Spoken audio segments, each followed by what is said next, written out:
So I'll never say that season 8 of The Walking Dead was a bad season, but season 7 and 8 of The Walking Dead are the two most notorious seasons of the show, and for good reason. I enjoyed watching it, but it's impossible to avoid the fact that some of the worst decisions of any TV show ever were made in these two seasons. Whether it's uneven pacing, poor character development, or most importantly, over-reliance on shock value to say the least, there's just so much here that could have been different. Today, I want to talk about the epic season of The Walking Dead that could have been, but wasn't. If you like the sound of that, make sure you hit the like on this video so we could share it with more Walking Dead fans. And yeah, with that out of the way, there's truly only 8 episodes of season 8 and season 7 that are good, like, together. So season 8 has a ton of good, 8 in total. Season 7 has 8 in total as well. So what if those two seasons just like met and fucked? Well, that's pretty much what I've came up with, and I think I've laid out something pretty good that I can't wait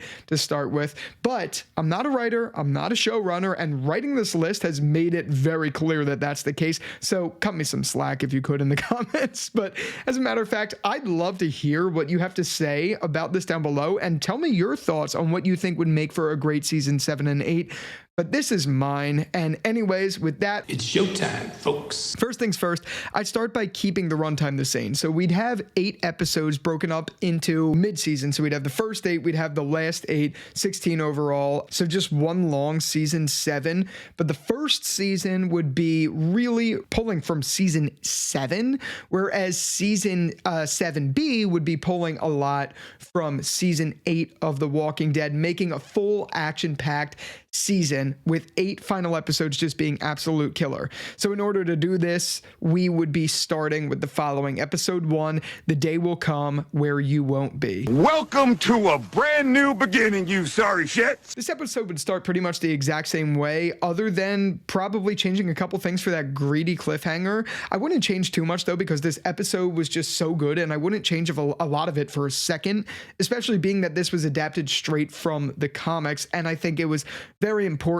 And with the pacing of the rest of these episodes, I think we need something like this to base it all. Even though we would lose some viewers, I'm fine with it. Anyway, episode 2, we have The Well. But also I'd merge this with episode 3 from the original season 7 called The Cell. So it would be a story that really combined the two of those into one. The main plot would be the introduction of Ezekiel with Carol and Morgan, whereas the B plot would be with Daryl in the cell. You certainly don't need a full 45 minutes meeting Ezekiel, and you certainly don't need a full 45 minutes just with Daryl. I think it's an absolute waste of time that we have that, to be completely honest with you. But at least it would remain faithful, so we'd still have Ezekiel's introduction while not taking away from Daryl's storyline at all. But anyway, episode 3, Service. In this one, we'd finally get to see Negan's dynamic interacting with Alexandria, most importantly getting this classic scene. Hot diggity dog. This place is magnificent. But honestly, I think this episode is 100% necessary because it really sets up Negan's introduction to Alexandria and the way he's treated, so us as viewers fully understand why we can't really fight him and why they're as bad as they are, but we also understand why Rick shouldn't be fighting him and stuff like that. Episode 4 would be Sing Me a Song. Yes, in my version, we'd be time jumping a little bit to the episode where Carl goes to the sanctuary, but to keep up with the pacing, we would also have a B plot showing us the hilltop finally after 4 episodes of not seeing it, and we would have that story of Maggie and Gregory fighting and all of that stuff and showing how much of Gregory is a bitch. But yeah, notice how we haven't talked about Tara and Heath at all? Yeah, because that episode absolutely sucked and we do not need it at all. So we're erasing all of that completely. So this episode would end though the same way as it did in the original, with Negan and Carl coming back to Alexandria, because the next episode, episode 5, Heart's Still Beating. This episode would remain exactly the same, with the killing of Olivia, the killing of Spencer, and they'd be killed in the same exact ways. Eugene would be taken with Negan to go back to the sanctuary, yada, yada, yada. This would literally remain 100% faithful to the original episode because it was a very important episode. The only difference would really be at the very end of it, we'd get a scene with Sasha trying to break into the sanctuary only to be captured. Now, I don't know exactly how, but in my version, there would be a small side plot somewhere in one of the episodes previously where you got a hint that Sasha was going to do this. Maybe in the episode before with Gregory and Maggie fighting and all of that. I don't know. Episode 6. Hostiles and calamities. So we'd time jump a bit in this episode just to pick up the pace, but we'd be erasing all that Jadis crap because it's just absolutely not necessary. They're not even in this version. But with this episode, we'd really get to see Eugene and Sasha getting used to the sanctuary and understanding it more. We'd also have a subplot here with Ezekiel and Morgan, where Morgan kills that one guy, not Benjamin, I forget his other name, but we'd have that in there. And I'd probably have sprinkled that somewhere in like episode 2 of season 7A. I don't know exactly where I would put it, but really the overall point of this episode is to show Eugene and Sasha getting used to the sanctuary. To be honest, that's probably why these seasons were so rough. There were so many characters. I feel bad for the showrunners, to be completely honest with you. But anyway, episode 7 would be new best friends. So finally, we'd be getting to see what Rick feels and how he agrees to finally fight the Saviors, which was long overdue. And this would really be a combination of episodes 9 and 10 from the original, where Jesus introduces Alexandria to the kingdom and the hilltop and all of that stuff. We don't need 2 episodes for that. We only need that in a little bit of short run. But this would basically be the gearing for war episode. It would be Rick and his group getting ready to fight the Saviors. Same with the sanctuary, except it would really be like Negan getting his group ready to correct the, Alexandria and all of that stuff. I just think that's the necessary episode before the craziness. And yeah, that's really it. Now, episode 8 would be pretty much the exact same as episode 16 of the original. So episode 8 would be the first day of the rest of your life. Now, like I mentioned, this one would nearly be identical because per the classic Walking Dead format, episodes 1 and 16 are usually the only ones that matter. But honestly, I absolutely loved this episode. I wouldn't change really anything except for the trash people. The trash people don't exist pretty much at all in this story because,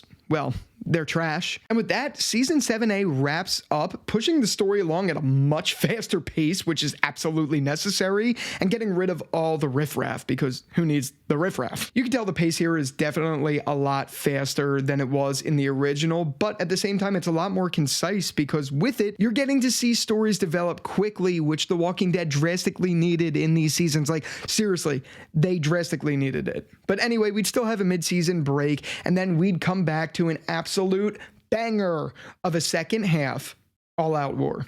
So now the immediate difference between season 7A and season 7B is you're not really going to get much episode merges because season 8 of The Walking Dead in the original show was actually good. Even the slower episodes, the pacing did feel a little bit better, but still, it was still confusing. But here, at least everything felt a little more action-packed. The drama felt more tense.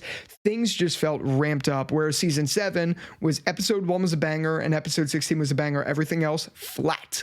Flat as a doorknob. Actually, I don't even know if a doorknob would make sense to be as flat.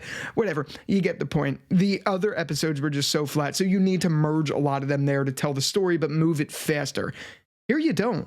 What I really did with my season 7B rewrite was just essentially squeeze down the most important episodes and make subplots for some of the other points that aren't that important. So we'd start out with episode 9, Mercy. And that being said, we would keep it pretty much the exact same as episode 1 from season 8, Mercy, because it really is the setup episode for the war. It was fast paced. You had the prep talks with Maggie, Rick, Ezekiel, and you just felt that tone. And we want to keep that because this season, my version of season 7, where it's merged between season 7 and season 8, it would be a lot faster pace. So you want that action right when you pick up. You want to get right to it. No, we don't have the Carl scene on season 8 here or anything like that. That stuff is going to come later. I am going to remix it. But what you do get is pretty much that same pace. And we open up right to all out war, except the difference is we pick up the pace of the fighting just a little bit more because episode 10 would be some guy. Now, Some Guy is Ezekiel's episode where he loses Shiva, as you know, and this one is absolutely crucial. I actually think this is a banger episode. It's one of the most slept on of the whole show. I do think it's great, even though Ezekiel was still a relatively new character at this time. Seeing his struggle, seeing him with Carol, and seeing him lose everyone helped tell the scale, I guess you could say, of the war, and it just felt absolutely necessary to adapt. So I think that needs to stay for episode 2, but you don't need all the other little fights here and there that were between, because Some Guy was episode 4 of The Walking Dead season 8. You don't need like episode 2 and 3 that there's a lot of riffraff there that wasn't like really necessary. You could kind of go from Mercy to Some Guy with just a little bit of explanation. I don't even know how you would make that work, but you could, like in some way, shape, or form, you could figure out how to make it work. But anyway, that is my episode 2. Now, episode 11 would be Time for After. And this is the episode where the truck rams into the sanctuary, because this is going to help set up the anger and frustration that escalates the war. You'd have a lot of the same stuff going on, but really the only difference here would be the truck would basically ram into the sanctuary, causing people to die, causing all of that stuff at a much faster rate. So we're picking up the pace of the war faster, because in between, again, it's really filler. I mean, you have the episodes with Simon and Dwight and stuff like that, but again, those aren't really necessary. All that's really necessary here is the war and the final story. You don't really need much else. And because of that, right afterwards, we'd get the retaliation. So in Time for After, we have the truck ramming into the sanctuary, but in episode 12, we have How It's Gotta Be. Now, really, this would remain exactly the same, except for one big moment that we didn't talk about yet, which is Carl. We wouldn't have Carl fill the shoes at all here. Instead, that would be replaced with Morgan. Now, as you know, I love Morgan Jones. If you want to watch my video talking about how much I love Morgan Jones, you could click this video right up here where I talk about his wasted potential. But at least this version of Morgan Jones would have a fucking story. We didn't get a lot of that towards the end of his arc in the actual show. We got Clear Morgan 2.0. We're going to get rid of all of that crap here. We're not going to do any of it. What we are going to do is make Morgan be the plot device for putting Negan in a jail cell. So in How It's Gotta Be, the same stuff unfolds. Negan still bombs Alexandria. There's still talks with Carl the way there are in the original. The only difference is at the end, Morgan reveals that he's bitten, maybe not in as dramatic of a way, even though I liked the music at the end of the episode when Rick was walking up to Carl. Maybe we could keep something like that, but we don't need to have that automatic reveal where he just rips up the shirt. Like, that was a little cheesy. That's meant for a kid. But really, this episode would serve to introduce that Morgan got bit. And then episode 13 would be Honor. And just like Honor from the original, this would pretty much be a tribute to Morgan, an episode of him going through his last day, trying to keep the peace, maybe doing some Aikido, thinking back on what he learned from Eastman and things like that. And really the only difference here is Morgan's dying wish to Rick would be that he puts Negan in a jail cell to keep the peace. Because he built the jail cell, he should want to use it and keep the peace. I really think this would have been a fantastic way to showcase it in the actual Walking Dead, but no, we had him go to the worst show ever, Fear the Walking Dead. Like, it still bothers me so much. Like, it really does. But at least here he serves purpose. So Carl would still be alive. He would be alive in my version of The Walking Dead till the very end of the show, but that's obviously my version. That's why I'm not a writer. But yeah, Morgan would take Carl's death and it would actually have a fucking meaning. So yeah. But with that, we'd still have to keep up the pace as it was in the original, because episode 14 would be Don't Send Us Astray. Now, I would keep this one exactly the same. I loved this episode. I thought there was a lot of good drama in this episode. Instead of Rick being upset about Carl, we could have Rick being upset about Morgan and Sadiq being there and things like that. But really, this would stay the same, because in the comics and in the show, this was just done really well. The way they set it up in the show especially was awesome. How it was done at night. The infestation in the Hilltops building, I forget what it's called, would stay the same. It would be absolutely awesome to see. And I just think it was fun. I don't want to change really anything here. What you would get really that's different in this episode is we'd get a slight reveal to, I think her name was not Arat, I forget, Laura. We would get a slight reveal to Laura that Dwight was working with our team and stuff like that. I think that did happen in this episode in the original too. I'm not sure, but really we would focus on that a little bit more because episode 15 Worth, except we would focus a little bit more on the Dwight dilemma and how that interferes with everything. But really, this would be the setup for the final battle, similar to how it was done in the original. We wouldn't change much here because, again, I think you need a couple episodes here to slow down the drama a little bit. Maybe in this episode, instead of in one of the earlier episodes, maybe this is the episode where Simon gets killed by Negan. I don't know. I haven't really thought that far, but maybe we do something like that. But then finally, episode 16 would be Wrath. And just like a couple of the ones here, this would stay near identical to the original Wrath from episode 16 of season 8, where we have the Rick and Negan final showdown. Rick slits Negan's throat. And really, the only difference here is instead of the crying scenes with Rick thinking about Carl, maybe we have a little bit more of a new beginning just shown, maybe just a little bit, because since it's not as impactful as a death, we don't need to show him crying under the tree and all of that stuff, because really he's doing this in honor of Morgan. We don't need all of that. But anyway, that would be really my only change, and maybe focus on a new beginning a little bit more to help establish it, to have a little bit more time with Rick before he leaves in season 9, which I don't even know if in my version I would do, but that's just a thought, I guess. I don't know. But yeah, overall, that is my season 8 but better. Realistically, it's just season 7 but better because it's like a combination of the two, but you get the point. We don't need a full season of season 7, and we don't need a full season of season 8, even though I will say it was a little bit more hard to pick the episodes I would keep for season 8 because I think there are a lot more better episodes in season 8 than there ever were in season 7. So, you know, it was a little bit hard to figure that out. And if you noticed, my season 7B with all the season 8 episodes, which is so confusing to keep saying all these different seasons, it was a lot more like, oh, we would keep that the same, we would keep that the same, because I like what they did in almost every way except for Morgan and except for Carl. I really did. The slow episodes I felt were relatively necessary, even though I did think they could have picked up the pace a little bit more.